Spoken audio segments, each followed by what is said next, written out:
she's a different person. So that night she just gets replaced by this evil baby. Yes, really, really, Yeah, really big. absolutely. Yeah. And then last night went to 5 a.m. Yeah. It's alright. Hey. Hey. Mate, I don't mind too much if she cries for a minute because it actually allows me to see inside her mouth and check her palate and her gums and the blood supply, the oxygenation. Hey. Alright. It's a good little trick, that one. Just wriggle that bottom. Yeah. Oh, and spew on the sorry. chiropractor. That's alright. That happens every day. I don't have any pants without baby spew on them. See this here? I don't know if you can tell, but she's just got this real, very specific patch of fluid there. Can you see that? This side not so much. Yeah, so it yeah, almost yeah, could be yeah. swollen, yeah? And then see how swollen that is there? Yeah. If this nerve supply is affected, the production of hydrochloric acid is affected in the tummy, and the milk doesn't get digested properly, so it starts to ferment, for want of a better word. So the pH changes. So you give them a bit more food, and it neutralises that acidity a little bit, and they're a lot more comfortable. And then they settle for a bit, and then soon after, when that milk starts to ferment and produce a lot of gas and wind, they get really uncomfortable again. And so you just end up in this vicious cycle all night. And in the end, they're overfed because... Yeah, plus she just fed, she fed the whole 9 to 5. That's right. They'll feed all night because they're just constantly looking for that relief. Yeah. But the relief actually causes an increase of the symptom half an hour later. Yeah. They never like tummy time, these babies that have got this problem. As soon as I straighten her, and if I get the pressure off the joint, Yeah. she stops. Jeez, that's heartbreaking. It's like automatic. Look, she just goes Floppy now. like dead asleep floppy, and then if I just straighten her out a little bit, it's immediate. And I'll let her pelvis drop down a bit, Oh my goodness. back to sleep. We could do that all day. We're not going to. But so we need to correct this.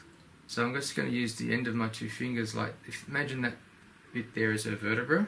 Yeah. I'm just going to sneak my fingers either side of it like that, and then I'm just going to take it down like that to get the vertebra into the right position, and the correction will just be like that. It's about the amount of pressure you can tolerate on your own eyeball, Yeah. but it'll look more than that because she's so flexible. I'm going to have to get some extension in her spine. Okay. I'm going to take that contact there like that. I have to, unfortunately, just extend her a little bit to get it in the right place. That's why we be quick. Hey, darling. Hey. Hey. Hey. You'll stop. You'll stop. Yeah, it didn't really hurt. If that hurt, you'd still be crying. But you're back asleep again. She's actually getting tired. Another thing with these babies is they're exhausted because they're actually not sleeping properly. No. See, like she just wants to nod off now. She's getting so heavy. Getting that pressure off. She just wants to catch up on her sleep. Yeah. Alright, go back to mum now. So you should have a much better night tonight.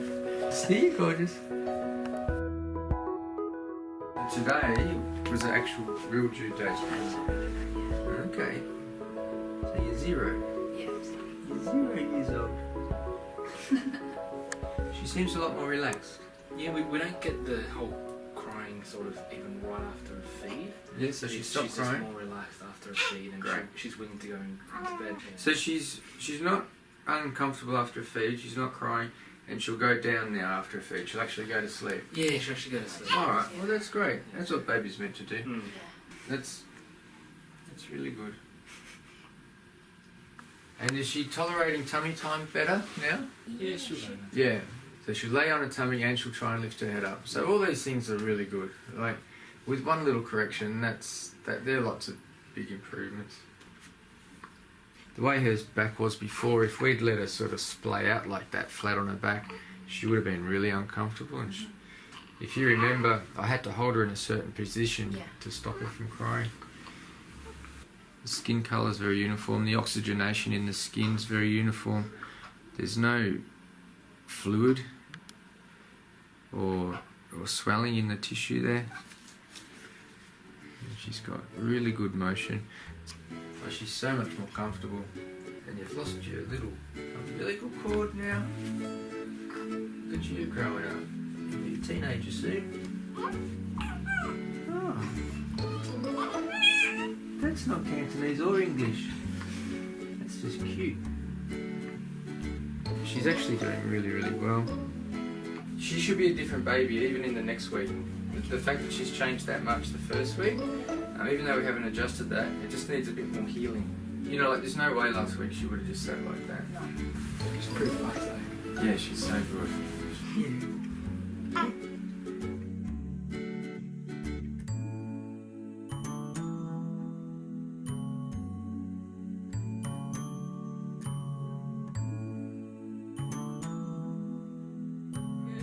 Hey guys, thanks for watching.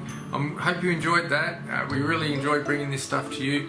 You've asked a lot of questions which we've put together into a bunch of really cool projects, so please subscribe somewhere here and we'll make sure we get it to you as soon as we can. Thank you.